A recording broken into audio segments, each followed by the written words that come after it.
മലയാള സിനിമയ്ക്ക് 6 വർഷങ്ങൾ താൻ ആരുമായിരുന്നില്ലെന്ന് സൂപ്പർ താരം മോഹൻലാൽ.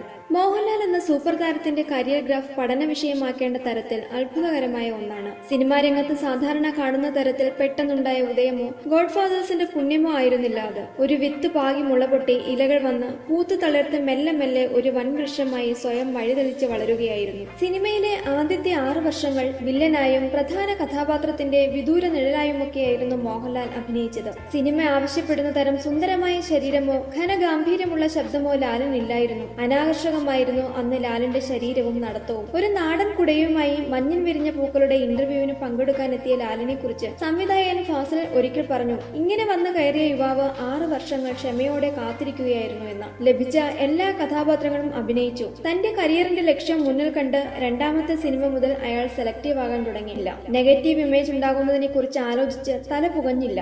അതേസമയം സിനിമയിൽ അഭിനയിക്കുക എന്നത് തന്റെ അഭിലാഷമേ ആയിരുന്നില്ല എന്നാണ് ലാൽ ഇപ്പോഴും പറയുന്നത്. സിനിമയിലേക്ക് പുതുമുഖങ്ങളെ ആവശ്യമുണ്ടെന്ന പത്രപരസ്യം കണ്ട് അപേക്ഷ അയച്ചത് എന്റെ സുഹൃത്തുക്കളായിരുന്നു. അത് പോസ്റ്റ് ചെയ്യാൻ പോസ്റ്റ് ഓഫീസിലേക്ക് ചെന്നപ്പോൾ ചില്ലറ വേണമെന്ന് ഓഫീസർ പറഞ്ഞത് കേട്ട് അത് അന്വേഷിച്ച് നടക്കാനുള്ള മടി കാരണം ആരും കാണാതെ ആ അപേക്ഷ ഞാൻ സ്കൂട്ടറിന്റെ അടിയിൽ ഒളിപ്പിച്ചു വെച്ചു. ഇതറിഞ്ഞ സുഹൃത്ത് കൂടിയായ സുരേഷ് കുമാർ അപേക്ഷ കണ്ടെടുത്ത് അയക്കുകയായിരുന്നു. അന്ന് അപേക്ഷ ലഭിക്കേണ്ട അവസാന ദിവസമായിരുന്നു. ഇന്റർവ്യൂവിന് ചെന്നു. അവർ പറഞ്ഞത് ചെയ്തു കാണിച്ചു. അങ്ങനെ ഞാൻ അഭിനയിച്ചു തുടങ്ങി. ഇന്ന് 36 വർഷമായി അത് തുടരുകയാണ്. മലയാള സിനിമയിൽ ആരെങ്കിലുമായി തീരുക എന്നത് എന്റെ ലക്ഷ്യമായിരുന്നില്ല. താരസിംഹാസനമൊന്നും ഞാൻ ലക്ഷ്യമിട്ടിരുന്നില്ല എന്ന് ചുരുക്കം. അതുകൊണ്ട് തന്നെ ഒരു മുൻവിധികളുമില്ലാതെ എനിക്ക് അഭിനയിക്കാൻ സാധിച്ചു. പ്രത്യേക ലക്ഷ്യങ്ങളൊന്നുമില്ലാതെ ഒഴികെ തന്നെ മുങ്ങിമറയാതെ സംരക്ഷിച്ചത് സംവിധായകന്മാരായിരുന്നുവെന്നും താരം പറയുന്നു.